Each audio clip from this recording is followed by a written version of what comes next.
Hello friends, welcome to our YouTube channel. In this video, I'm gonna tell you about how to use calendar in your Tecno smartphone. Before watching this video, if you have not subscribed to our YouTube channel, then subscribe to it and like our video. So let's start friends. First you have to open your app drawer, click on calendar, and from here you can just access your calendar notification, and you can from here you can check which date have specific event.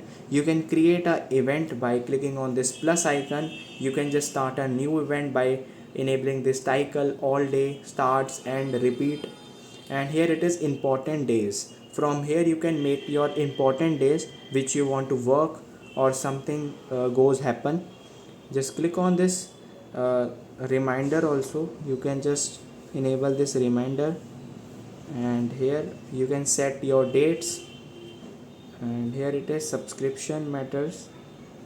If you have events, you can just put it in the important days. I hope you like this video. If you like this video, then subscribe to our YouTube channel for more helpful tips and tricks videos. See you next time.